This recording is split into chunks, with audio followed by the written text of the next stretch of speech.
Hello, wrestling fans, and welcome to Wrestler Weekly Presents.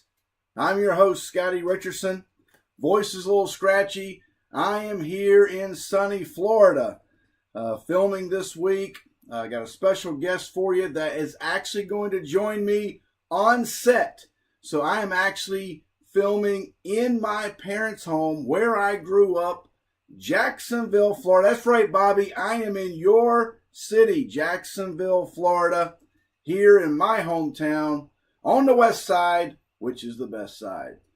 Man, we have had a great season. This episode 8, kicks off the second half of season 2. We've been going through our programs, and last week we took a hiatus. I gave you a little bit of an ode to season 1, and we looked at a little PWI collection that I'm putting together. But this week, we're back on track. It's Territory Talk. We're going to have, if you remember, 2 weeks ago, we talked to George Napolitano. We'll keep that in mind because we're going to bring a little bit of what we talked about with George back to today's set. Before I do that, let's pay some bills. If you want to support our show, Wrestler Weekly Presents, you can go to ProWrestlingTees.com. That's right, ProWrestlingTees.com/Wrestler Weekly and pick up your t-shirt, as well as finding us across the social media outlets. YouTube, subscribe. You can also give us a thumbs up there. Facebook, Instagram, and of course, our home on Twitter at Wrestler Weekly. Mike Leotis is doing a fantastic job each and every day putting out the tweets. So, without further information, we've already given it out, but I'm going to welcome. You've heard him on season 1. He actually was on the season finale, season 1, episode 15, and it's a little bit controversy there in episode 15. If you haven't seen it, go back to YouTube and check it out. I'm going to welcome. Not only is he a guest, but he's also my brother, Reggie Richardson, live on set tonight. How you doing, buddy? Welcome. Hello, wrestling fans.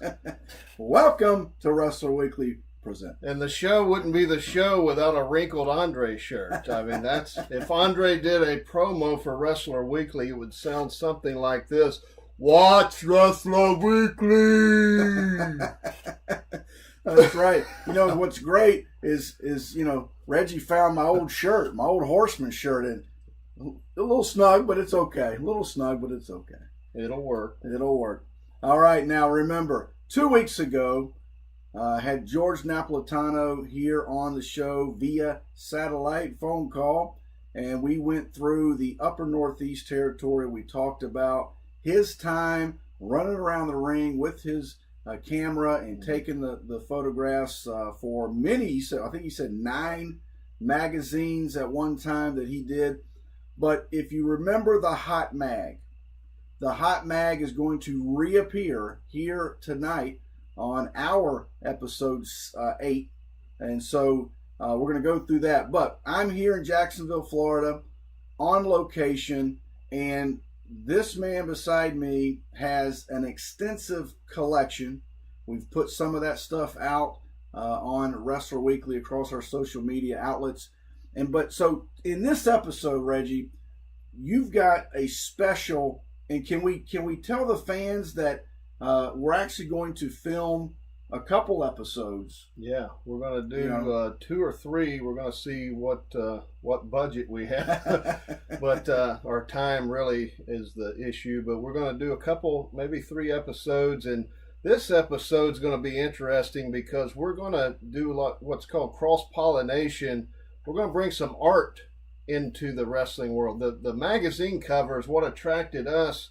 We collected a lot of different things like many of you. We like comic books. We like baseball cards. We like wrestling magazines for the picturesque covers. Mm-hmm. You know, they look like comic covers. So this set of magazines we're going to show off tonight is artwork all over these.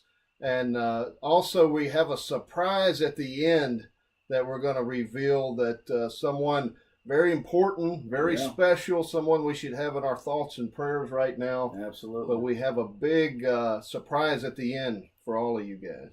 And and it's kind of an Easter egg there, because if you went back 2 weeks ago in a show with George, we actually ended the show talking about this individual. But we're going to jump right in to one of Reggie's top collections. Yes. So let's just get right to it and see where we're at here. All right, this took some time to collect. This was, I came to these later in life because I wasn't in the region. Neither one of us grew up in this region, so it was intriguing to try to collect things that you didn't have access to growing up. So this is very interesting, and I have to thank a guy, first of all, for completing my set, Les Thatcher, Mr. Les Thatcher, that produced this publication, also did the Mid-Atlantic Wrestling magazines that we will give a teaser will be a part of our next episode. Right. So please tune in for the next week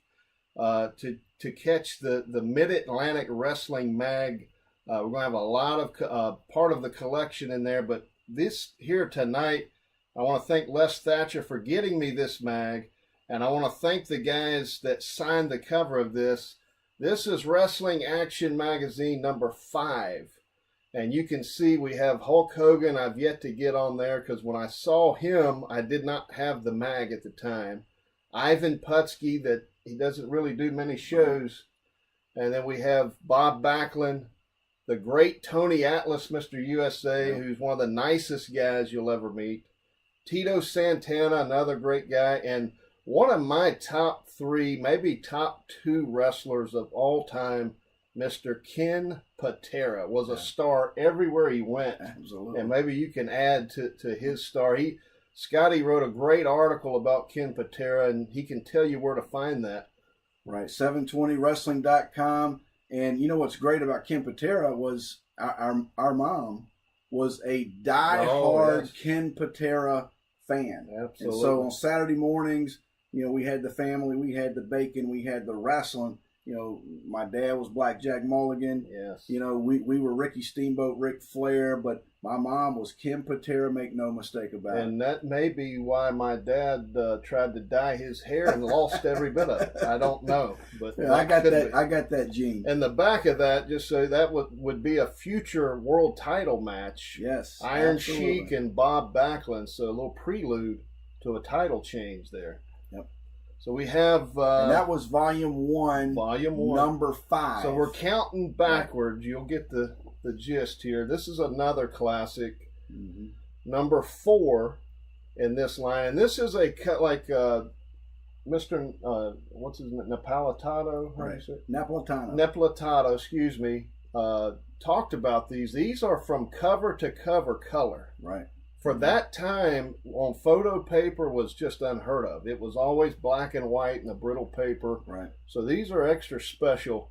But you have here Johnny Valiant, Jimmy Valiant has signed it, Captain Lou, the great captain, Larry Zbyszko, and Tony Garea has also signed this. And this is the World WWF Tag Team title.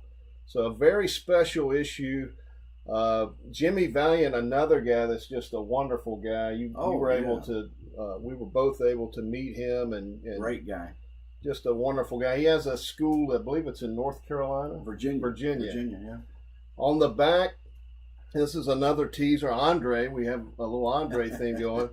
But this guy right here, Superstar Billy Graham, signed this for me, and personalized. I have had the privilege of really becoming a good, close friend of Mr. Wayne Coleman, who I think revolutionized the sport. I don't think...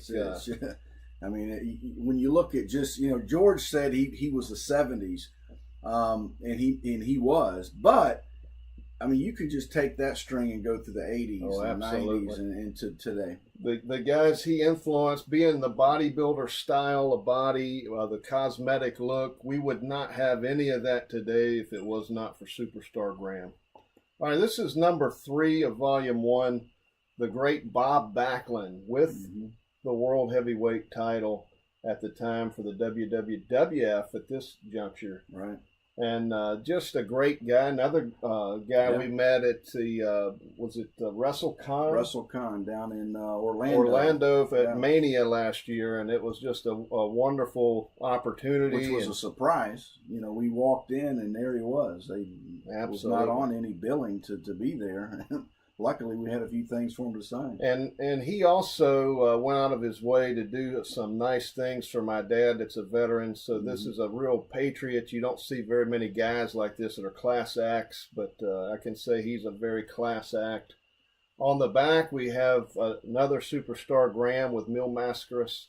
Just a fantastic matchup. Just very, like we were saying, the artwork. Look at the colorful... you know, the outfits and things just speaks of 70s, as you were talking a couple weeks ago. And the artwork on the front is just amazing. And this is a little prelude, Scottie. If you remember 83, when he did the pose in front of the American flag with the belt over the shoulder. Yeah, absolutely. Little prelude to that. So maybe this was etched in someone's mind that published the latter. Good point. All right, we're moving along. We've got two left. And this next one is number 2, Wrestling Action Volume 1, number 2. And this is the great Bruno Sammartino. And what's interesting about this is the artwork, how he was on top of the world. And at that time, and this time, he was the living legend. There's no doubt about that. And having the American flag and his Italian heritage. I mean, just really interesting artwork on this that you didn't really see at the time, especially for wrestling. So, and then we also have another Superstar Graham match with the great, I believe that's Peter Maivia, the Chief. So that's The Rock's grandfather, for those of you that didn't know that. But this is another. Do you want to? I know this is a little inside info from Billy Graham himself to us, and I'm sure he said this to other people, but this was the main event. These guys, absolutely. You know, Backlund was the champion, absolutely, but these two guys made money. Yes. I mean, these were the guys on the main event making the money. Well, that's the thing, and as great as Bob Backlund was as a person early on in his reign, you got to realize how absolutely popular Superstar Graham was. He's, you know, still to this day one of the greatest records of selling out Madison Square Garden in a row. I mean, that's what this man accomplished. And we have a theory. You want to give them the theory about Patera and the heel turn? And the thing I feel like is he was beginning to be cheered as you know, we heard 2 weeks ago.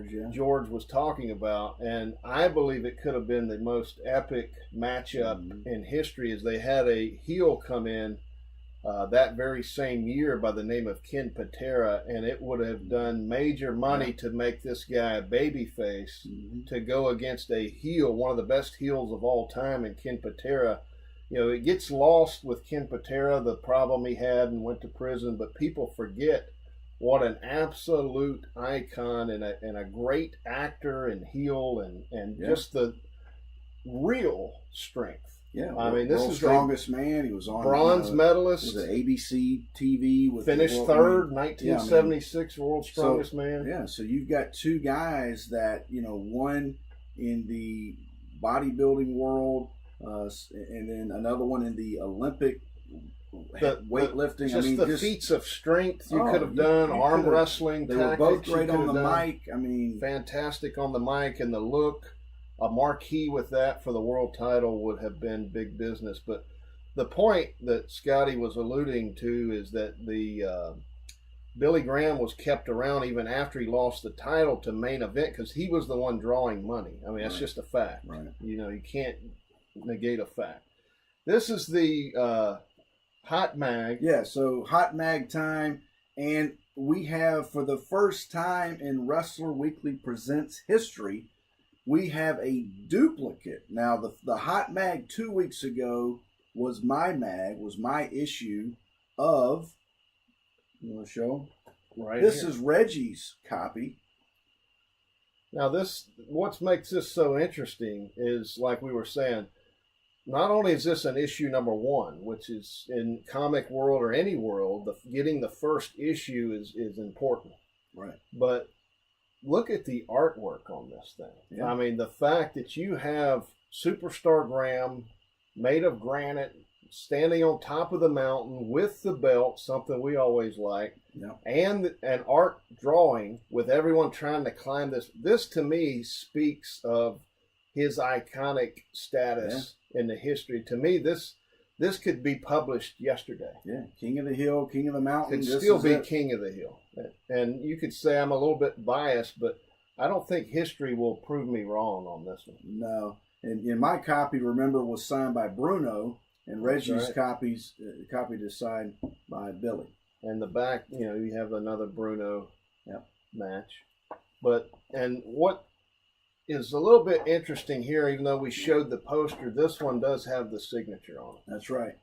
So just a little bit more cream for you for the cake, or icing for the cake. So let's recap. So we've got, there are 5 issues in this collection. So if you, and that's really what I encouraged last week when I kind of showed you, I'm midway through this PWI collection that I'm putting together. And so when if you're like us and you're in the middle of collecting, I mean, I'm a big we're New York Yankees fans, and I've got sets starting in 1948 going through, and so they're not all complete. Some are complete, but not all. But leaving a little bit of the crack in the door allows the collector to try to fulfill that. So this collection is complete. And so recapping again, we've got the issue 1. All right, volume 1, issue 1. Superstar Billy Graham, kind of featured. You've got the Living Legend in number 2. Bob Backlund. Notice all 3 world champions. That's right. And then in volume 4, this is maybe one of my favorites.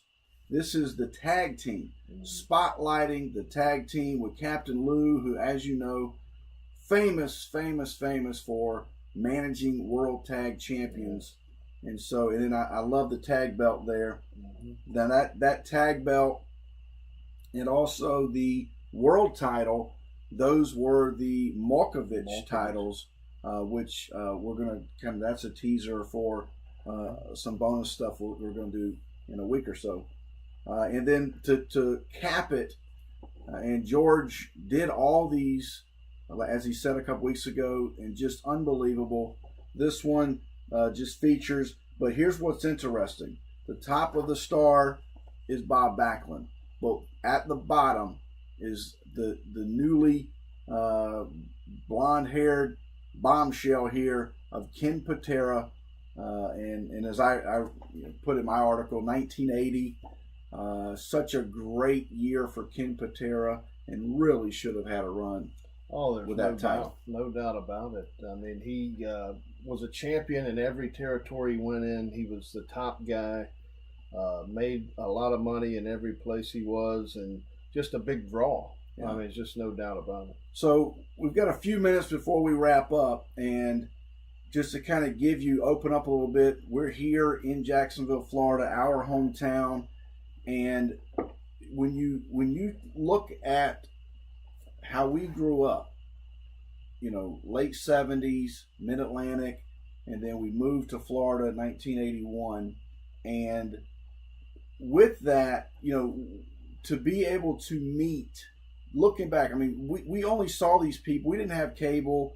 We grew up, East 60th Street, Jacksonville, Florida, right? And so to be able to look at and watch some of these, look at the guys in the magazines, because that's really what I told George. I mean, that George and Bill Apter, those guys shaped our childhood. And to know, looking back now, that we've met Bob Backlund. Oh, yeah. We've met Ken Patera.